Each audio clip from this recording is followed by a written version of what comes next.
Hello Year 10. Well, we are at the end of Merchant of Venice now, and we are in Act 5, which is significant because in order for this to fit the constructs of a Shakespearean comedy, it needs to have five acts. All of his comedies will have 5 acts. And I'll just quickly talk you through, there is a structure to that. You'll know it as a kind of story mountain in its most basic form.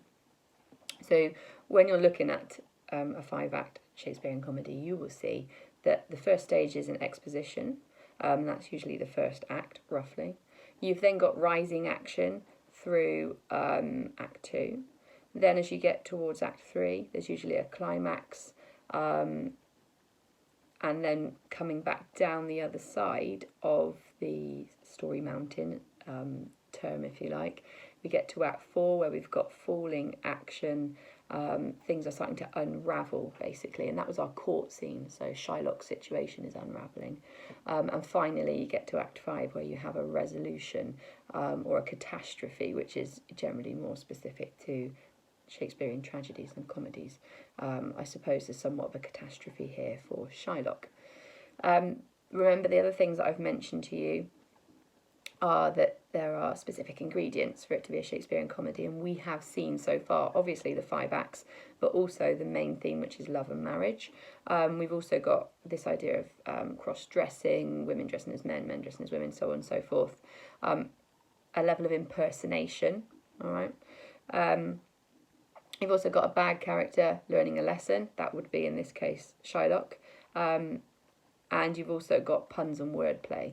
So there's always that moral aspect and then that comedy aspect of playing around with words and keeping it light-hearted at the same time. So those are our main ingredients for a Shakespearean comedy. We are now going to have a quick look at Act 5 so that you can see the ring trick, for want of a better term, that happens that just lightens the mood after the seriousness of Act 4. So here we go. So Act 5, Scene 1, we're in the garden before Portia's house at Belmont. Bearing in mind that Portia has travelled, she's been in court, she's not at home in Belmont, so left there are Jessica and Lorenzo. Remember your importance of characters. We've got the male name first before the female name. That just reminds us of this patriarchal society. Lorenzo is slightly more in charge. The whole first part of the scene is Lorenzo and Jessica recanting different love stories, basically. So they talk about Helena of Troy and Grecian tents where Cressid lay that night. We've got this sort of love story being linked to here. We've then got the story of Pyramus and Thisbe, which is also mentioned in A Midsummer Night's Dream that you may or may not remember from Year 7. We've got the mention of Dido again as being a beautiful woman. So we've got all these romantic figures. They're just to-ing and fro-ing between themselves in the midst of their, love, basically.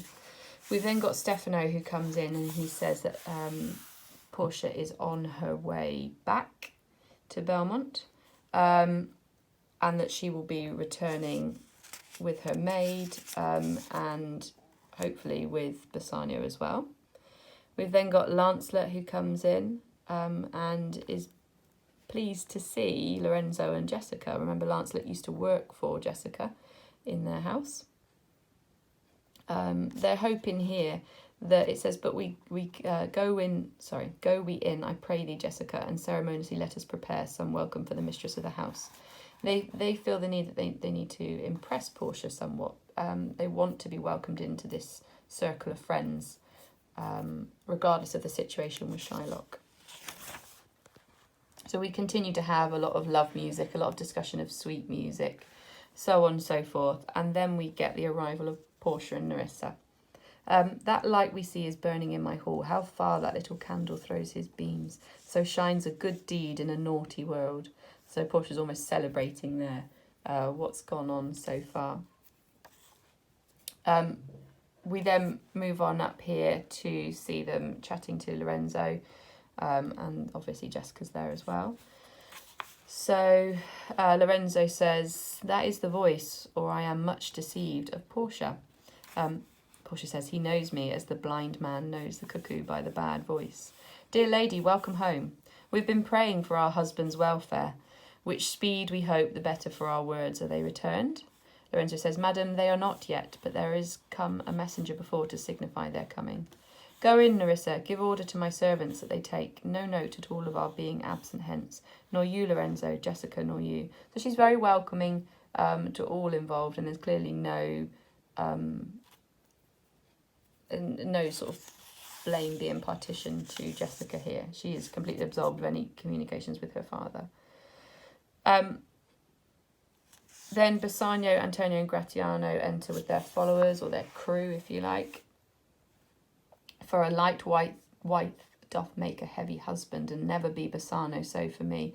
But God so sought, you are welcome home, my lord. Bassanio says, I thank you, madam. Give welcome to my friend. This is the man. This is Antonio. So still at this point, Bassanio is none the wiser that Portia was stood in that courtroom and has just saved Bassanio and Antonio from this terrible situation they found themselves in. To whom I am so infinitely bound. She says, you should in all sense be much bound to him, for as I hear, he was much bound for you. No more than I am well acquitted of. Sir, you are very welcome to our house. It must appear on other ways than words, therefore I scant this breathing courtesy. Gratiano then says to Nerissa, by yonder moon I swear you do me wrong. In faith, I gave it to the judge's clerk. Would he were gelt that had it for my part, since you do take it, love, so much at heart. And Portia says, uh-oh, a quarrel, already, what's the matter? She can see that something's going on here. And Gratiano says, basically, we're just arguing about a hoop of gold, which really devalues the fact that this is his wedding ring, that Nerissa has noticed. A paltry ring that she did give me. These boys really are pushing their luck here with the ladies, who know exactly what happened to their rings. If you remember rightly, at the end of the last scene, Portia and Nerissa encouraged Gratiano and Bassanio to hand over their wedding rings when they were disguised as the clerks that were defending Antonio. And they took them as a kind of form of payment, if you like. That she did give to me, whose posy was for all the world like cutler's poetry upon a knife. Love me and leave me not. Nerissa says, what talk have you of the posy or the value? You swore to me when I did give it to you that you would wear it till your hour of death, and that it should lie with you in your grave. Though not for me, yet for your vehement oaths, you should have been respective and have kept it. Gave it a judge's clerk? No, God's my judge. The clerk will never wear hair on his face that had it. This is a joke, and this is dramatic irony, isn't it? Because as an audience, you know more than the characters. And she is making a joke there about the clerk that will wear it will never have hair on their face. Of course they won't. She's a woman, unless she gets very unlucky. Gratiano says he will, and he will live to be a man. And she says, if a woman lived to be a man. She keeps dropping massive hints that she was dressed as a man and just took his ring off him only a few days before. And he still hasn't twigged yet. So Portia says, you were to blame, and I must be plain with you, to part so slightly with your wife's first gift. A thing struck on with oaths upon your finger, and so riveted with faith upon your flesh. I gave my love a ring, and made him swear never to part with it. And here he stands. I dare be sworn for him he would not leave it, nor pluck it from his finger, for the wealth that would... that the world masters. Now in faith, Gratiano, you give your wife too unkind cause of grief, and to me, I should be mad at it. Bassanio, with an aside. Now remember, an aside is a way of sharing information with the audience that the other characters can't hear. Why, I were best to cut my left hand off and swear I lost the ring defending it. So he thinks it'd be better to cut his hand off and tell her that he had lost his hand in an accident defending the ring than he would to admit that he has also handed his ring over. And Gratiano dumps him in it. He says, my lord Bassanio gave his ring away. So there we go, Gratiano with his big mouth yet again. Portia says, what ring gave you, my lord? Not that I hope which you received of me. She's toying with him in the same way that she toyed with Shylock in the court scene. She knows the outcome, and yet she's messing around with him until he apologises, basically, and she gets her own back. He says, sweet Portia, if you did know to whom I gave the ring, if you did know for whom I gave the ring, and would conceive for what I gave the ring, and how unwillingly I left the ring. Just remember, this was not unwillingly. He handed it over very readily. When naught would be accepted but the ring, you would abate the strength of your displeasure. Portia said, if you had known the virtue of the ring, or half her worthiness that gave the ring, or your own honour to contain the ring, you would not have parted with the ring. What man is there so much unreasonable? She really is much more aware of her self-worth. And Bassanio is being such a fool. She's trying to point out to him that she is an amazing woman that has just pulled off an amazing stunt in the court that many of the men would not have been able to achieve.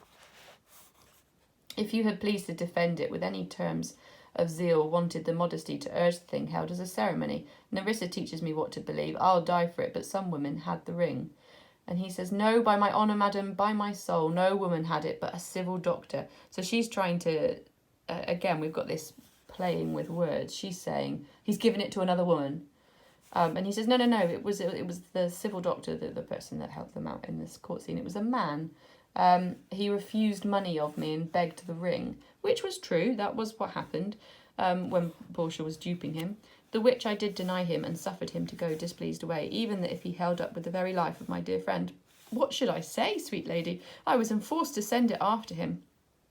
I was beset with the shame and courtesy. My honour would not let ingratitude so much besmear it. Pardon me, good lady, for by these blessed candles of the night, had you been there, I think you would have begged the ring of me to give the worthy doctor.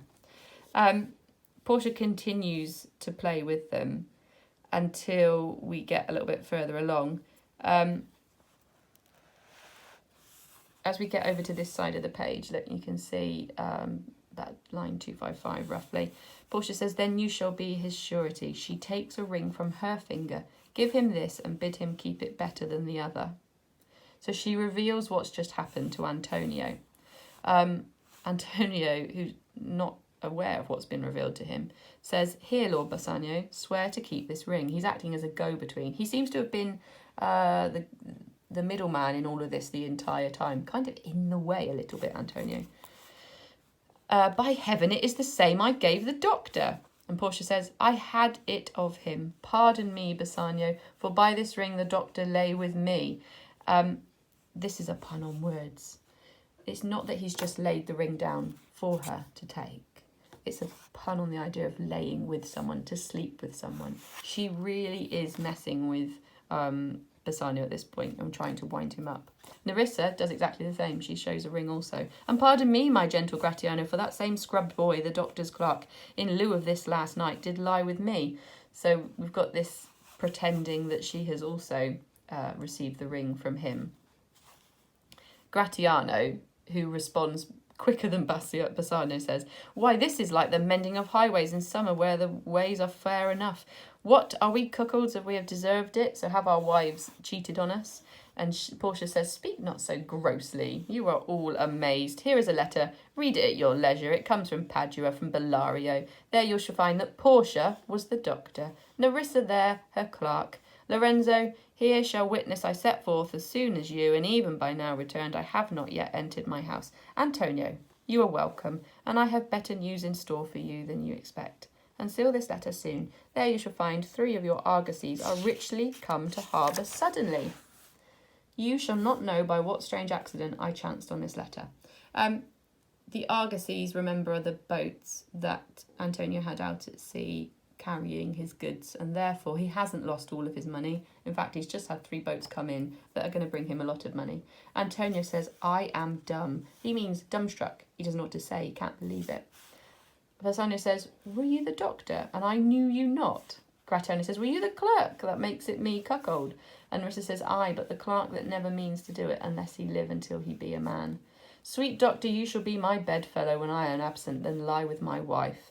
So they're now in on the joke, they're playing, they find it funny, and they are making puns at the same time. These puns and wordplay are really important to the Shakespearean comedy, because it's what makes it funny. And yes, okay, you may not be sat there chuckling away, but a Shakespearean audience would have been, because of the way that we are desensitized to things now, and the way that comedy has changed over the hundreds of years. But it's certainly much more lighter, and we can appreciate it as comedy. Portia says, how now, Lorenzo? My clerk hath some good comforts for you. I'll give them without a fee. There do I give to you and Jessica from the rich Jew a special deed of gift after his death of all he dies possessed of. Lorenzo says, for fair ladies, you drop manna in the way of starved people. That's a food.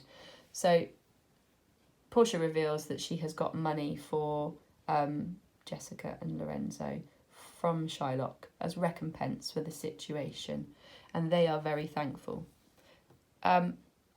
Gratiano has the final word. He says, let it be so. The first interrogatory that my Nerissa shall be sworn on is whether till the next night she had rather stay or go to bed now, being 2 hours today. But were the day come, I should wish it dark till I were couching with the doctor's clerk. Well, while I live, I fear no other things so sore as keeping safe Nerissa's ring. So we've got some puns in there too that I'm not going to go too far into, but we've generally got a funny final word from Gratiano, which is very typical of his character and very typical of the genre. And what this whole scene does for us is bring us to that final bit of the triangle, Freytag's triangle, the resolution. All right, so the catastrophe kind of happens for Shylock, but for everyone else, there was a resolution of the situation. Lorenzo and Jessica are given their money. The wives are back. They've revealed what they've done to save Antonio, put themselves in a really good stead and revealed how clever they are.